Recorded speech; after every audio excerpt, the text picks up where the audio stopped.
tell a little secret on Daniel. He kind of cheats. He uses 3 gallons on a 1,300 gallon tank instead of 1,200, but that's all right. That just goes to show that if you don't use the full rate, it still does a good job. But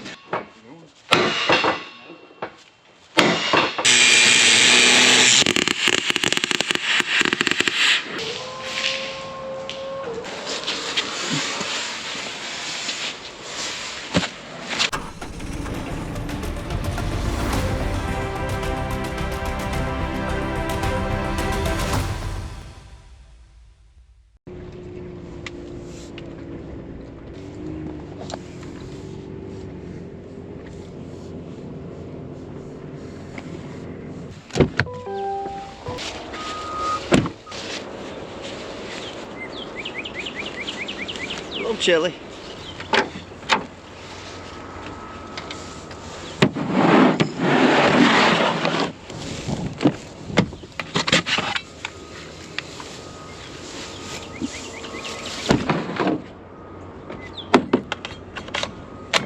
Good morning, guys. Welcome back to the channel. My name is Daniel and you are watching Triple R Farms, and it is Tuesday, March the 4th.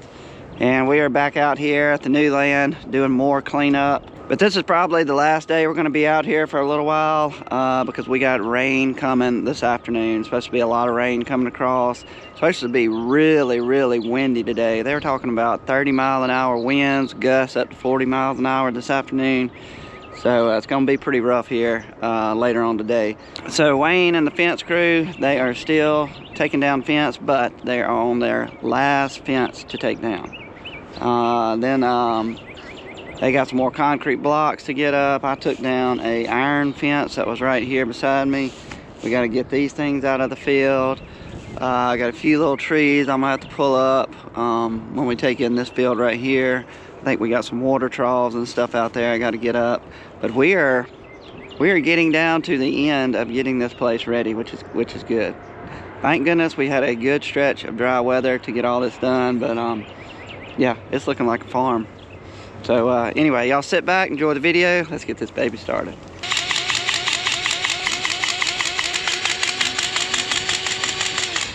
Already out.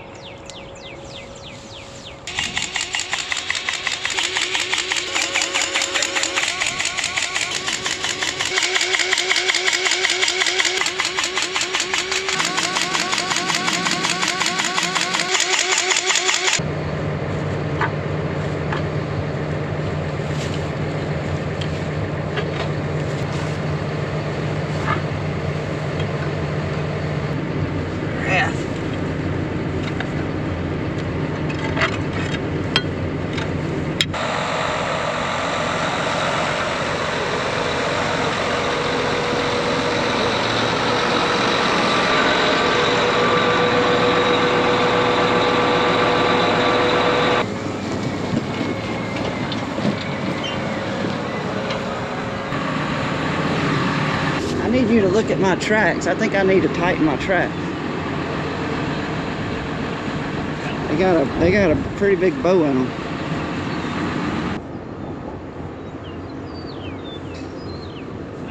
We're gonna see if we can tighten up my tracks today.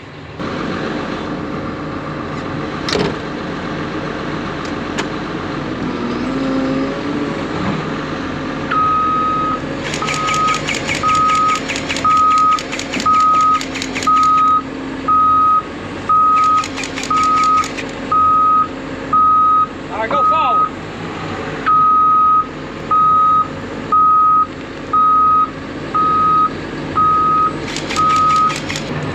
All right.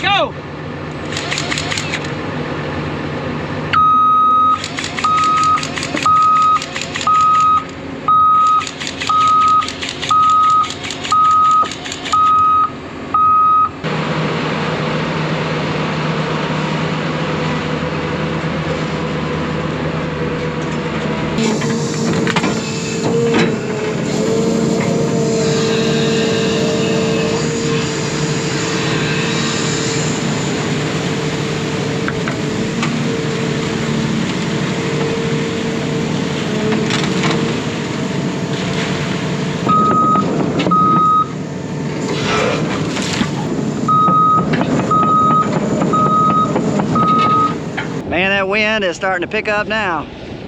It's gonna get stronger and stronger as the day goes on.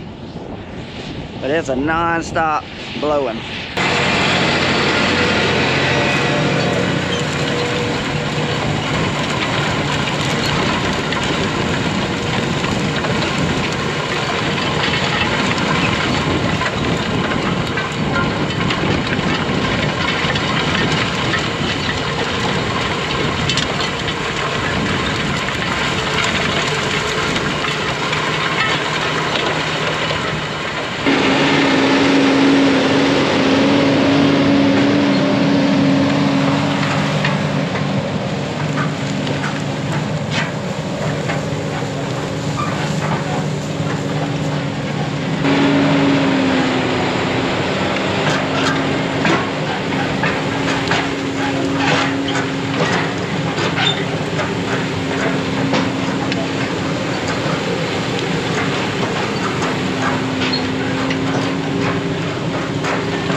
Alright guys, it's Wednesday morning, and as far as farming, there's not going to be a lot of farming going on today.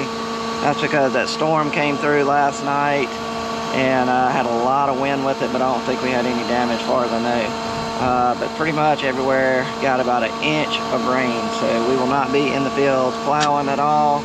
Got a lot of meetings set up today, so we'll be in the office for the bigger part of the day.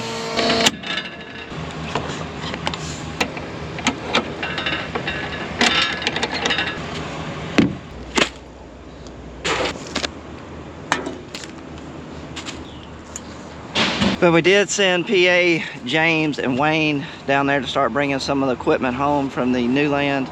That they're going to be bringing home an 8320 that was hooked to the Landau disc, and also the Case 120 front end loader tractor, because we got to start hooking up to planters, because we need to start focusing on planting corn, because it is right there on us. We will probably be trying to put some corn in the ground probably next week. So the first person that's going to be stopping by this morning is Don at Glasgow, and you may be wondering, who is Don Glasgow?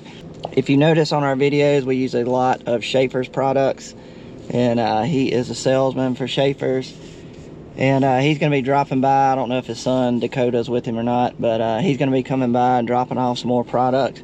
And while he's here, I'm going to let him show y'all the demonstration that he showed me a long time ago on the wet saw product. And the wet saw product is what I use as a surfactant when I'm spraying chemicals and stuff. He's got a pretty neat little demonstration, so when he gets here, we're going to show you all that and show you why he convinced me to use product. So here is some of the Schaeffer products that we use that I'm sure you've seen on all of our videos. First, we'll start off with the grease 274. This is what we grease all our equipment up with. You've probably seen us use this one the most. We go through a lot of this grease. Really good grease. Second one, Penetro 90. This is your high performance penetrating oil. We use a lot of this when we go digging through our toolbox. This is the one we normally grab. Use this one the most. Good product right there. Next is the roller chain lube. This is for spraying chains and stuff. Works really, really good. This one right here is Citral. This is a multi-purpose degreaser. And we use this when we're cleaning out our tractor cabs and stuff and truck cabs. We spray this to clean up the dash and everything, doors, and it's got a citrus smell to it. It works really, really good, and it leaves your cab smelling really fresh, like oranges. Next, we've got our spindle cleaner for the cotton picker. This is what we use. It's a really, really good product, and you do not have to use a lot of this compared to other products we've used in the past. It works really great. Also, we've got our spindle grease. It is in a 250-gallon tote out there in the warehouse.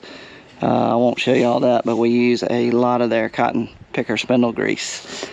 Then lastly, this is the wet saw. This is my surfactant, what I use when I'm spraying chemicals, and this is what Don is going to talk about right here. All right, we've got Don here and his son Dakota. Before we do the demonstration on the wet saw, I just want to say that they are not sponsors of our channel. They just have really good products, and that is why we like to use them. All right, so what do we got? All right, this is what we do to show some of the features and benefits of wet saw. You probably already know this, but wet saw is a non-ionic surfactant. It's got a built-in defoamer. It helps with your drift control. It's on your dicam and tank mix websites where you can add it without being required to have another drift reduction agent. So it's got several benefits all in one. But what I'm going to show here mainly is its surfactant capability. And I got two just paper bowls from Walmart here. And I got some wax paper just like what you'd have in your kitchen. Kind of feel of that, just so you got a feel of it there. All right, so I've got one of those, and these are just peat tablets like you get at Walmart that you put seeds in it, put it in like a little plastic greenhouse thing to kind of get your plants going. And you can feel that that's really, really hard. And basically that's to simulate compacted ground, real firm soil. This is a Roundup Power Max 3. And this is the wet saw, just like your jug over there. And then this is just tap water here. So what I'm going to do is Science project? Yeah, science project. We're going to put half and half water here. And then we're going to put a little Roundup in one, a little wet saw in the other. And early on, I've always done pretty well with wet saw, and farmers really like it. But I had a few guys tell me they didn't use or didn't need surfactant because Roundup has surfactant in it. And that is a true statement. But I want to show you there's a difference in surfactants. So I'm going to take a little bit of Roundup in here, mix it up in there. And then we're going to take a little bit of wet saw and mix it up in there. And what a surfactant does is it releases the surface tension of the water. And like if you spray water on the wax job, it wants to beat up. It's because those water molecules they have charges on it and they want to try and hang together, and that's why it beads up. If you can neutralize those charges so that it evens out, it'll just let go and it'll spread out all over the surface of your paint job. Or in our case, we're wanting to spray our chemicals on leaves and stuff, and we want it to even out. We don't want it to beat up. And you can see over here, because we're relaxing the surface tension of the water, you can see how this water is already starting to impregnate this peat tablet. And like I said, this is really compact, and it takes a long time for the water to penetrate that if you don't have a surfactant or something like this. And even though the Roundup's got a surfactant in it, it's just not doing a whole lot on that side. The other thing, like I said, this is just a wax paper like you'd have in your kitchen cabinet. I'm gonna stick this in here. You can see how the water just beads up like water on a wax job.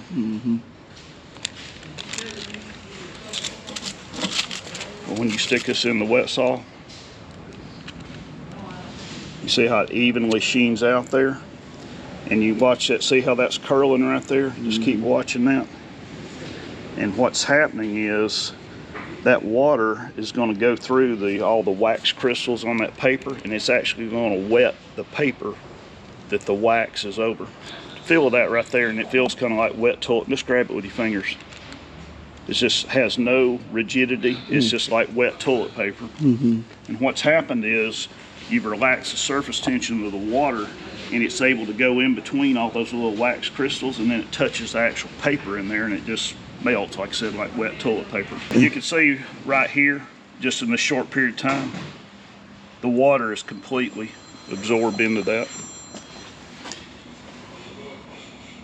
And then you can look over here with just the Roundup and water. It's starting to get a little penetration, but nowhere near as much. And given another 15-20 minutes, this thing will be this tall. It'll soak up completely. And I'm just going to go ahead and take this and pour it in here just to show you that ain't nothing different. And that's actually kind of a half rate of wet salt since we mixed it. And you give that just another minute or two, and it'll soak up and it'll look like this. But the point being, wet salt in and of itself does absolutely nothing for your plants. It doesn't help them, doesn't hurt them. But what wet salt does is it makes water wetter and everything work better. So whatever it is you're trying to do, herbicides, fungicides, pesticides, you want it to spread out evenly all over the plant. You want all your chemicals to stay in suspension good, and that's going to make whatever you're spraying work better. You can see right here, just in that short period of time, once I added that to it,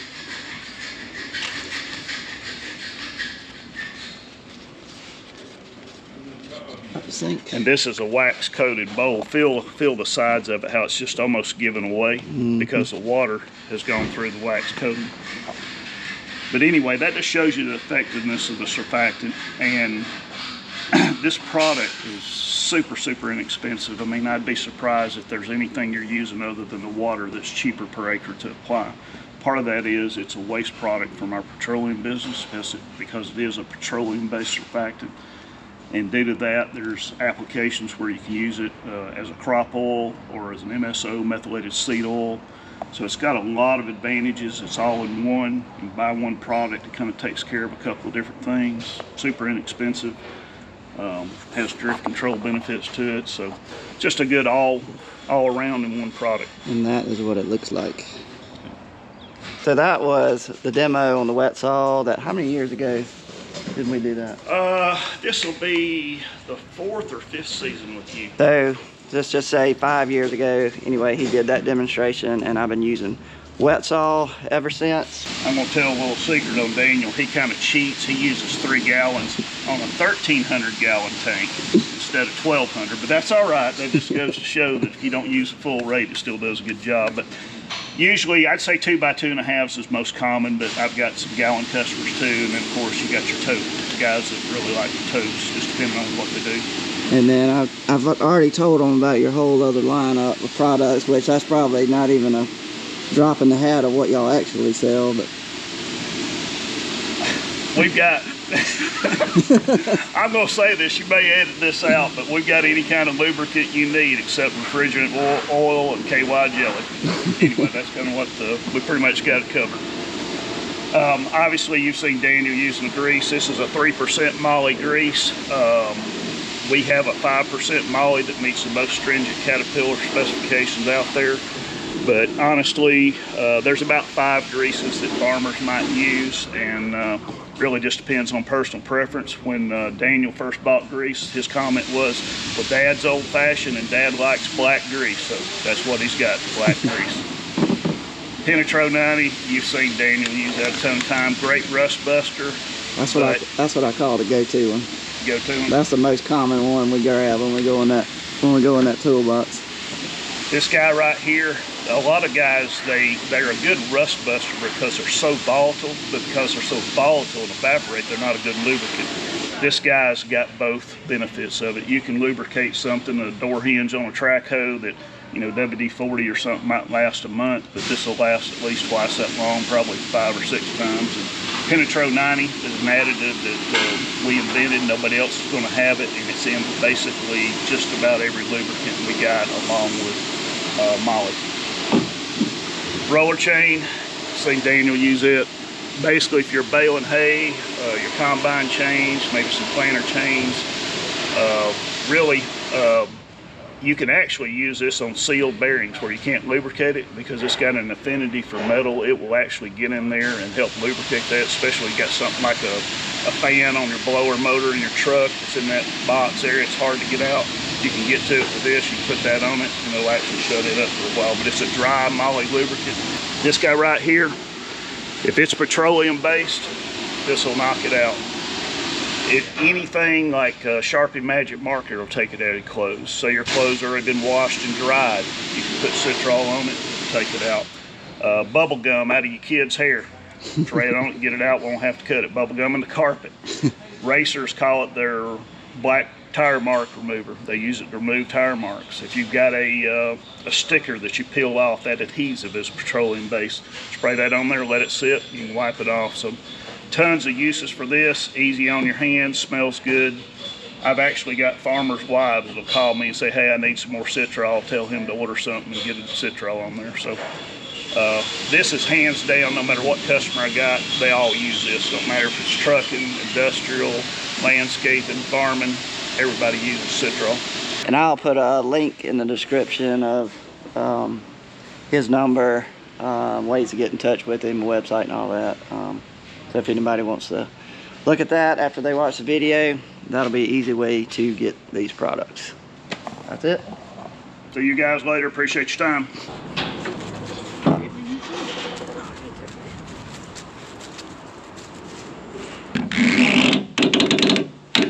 Going to be a pontoon float to help balance the pipe. The pipe is going to go underneath, and I'm going to put some straps to hold the pipe up. On the river screen. On the river screen. When the creek goes up, the pipe gets heavy with water and goes to tilting the river screen, and the screen comes out of the water, loses prime. So I had barrels tied to it, but they kept moving around. Couldn't ever make a barrel stay put. So I had this made, and we're going to put the pipe, put the river screen out that way. Pipe comes through here, and we'll strap this to it. All right, last thing we're gonna do today, the drive shaft that came off that 520 flail cutter, the one that the tongue broke. Anyway, we've got the tongue. It came in, we ordered it brand new from John Deere. The drive shaft, they could not order part of the drive shaft. We don't need the whole thing. The whole thing's not messed up. We just need the shaft. John Deere said that they could order the shaft if we get the shaft off and get it to them. Somehow they can order it. So we're gonna see if we can get that off, and then that's probably gonna wrap it up for today, because we're meeting with our crop insurance agent, Eric, and that's pretty much gonna take up the rest of the afternoon. And here it is.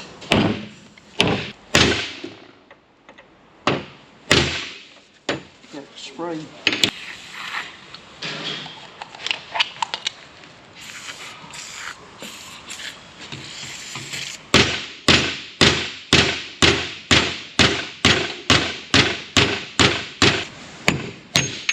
Save it. I don't know if you get a new roll pin. Tell them what we're trying to separate. We're trying to separate this from that. We're gonna buy a new shaft. Put in this. All this is good.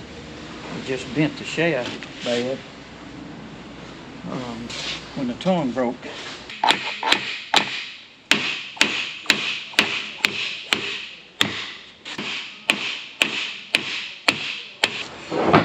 Wait a minute. Right here. Come on. Hit him a little.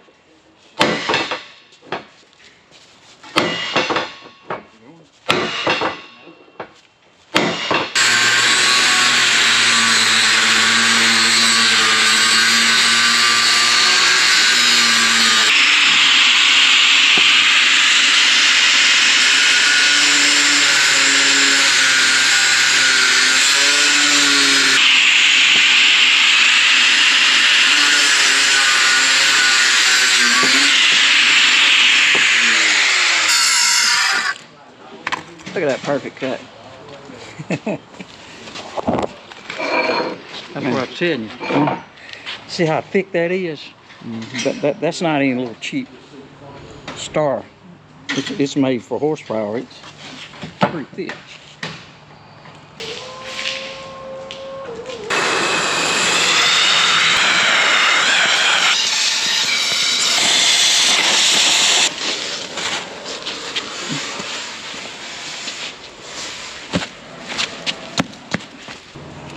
31 1/4.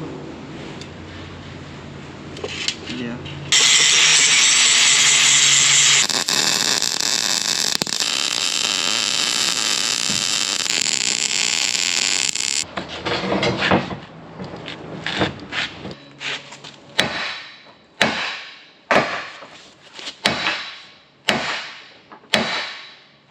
God, you about to hit the stone. Hold on, hold on. I'm afraid you're gonna hit my hand.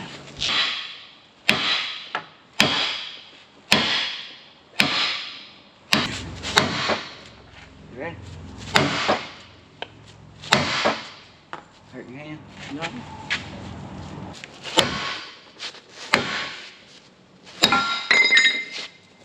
Uh-oh. Didn't move at all.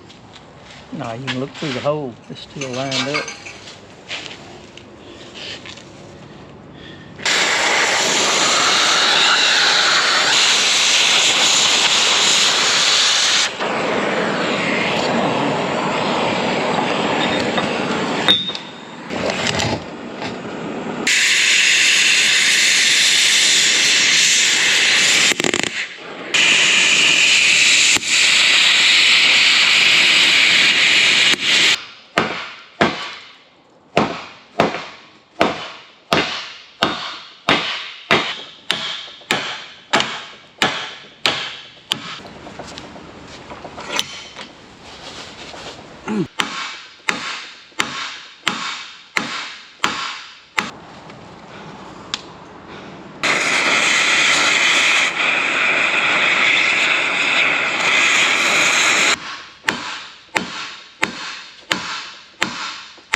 That thing will just not come out of there.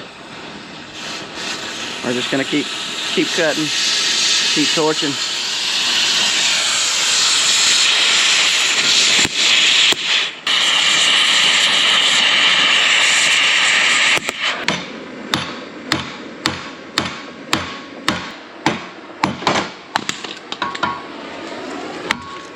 Oh, sorry, dog.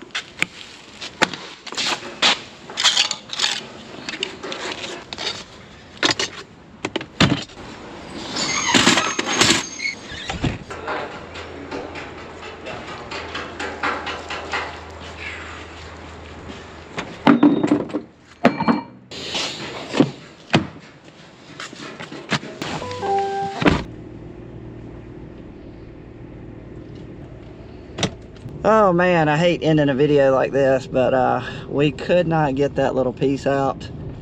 We had to do a hard stop because crop insurance agent, he is at the office waiting on us. So we had to stop and go do this meeting, and the meeting's probably gonna last the rest of the afternoon. So you'll never know on this video if we ever got the rest of that drive shaft out. But that is going to wrap up the video, guys. So anyway, thanks for watching another one with us. We really appreciate it, and we will see y'all on the next one, guys. We're out.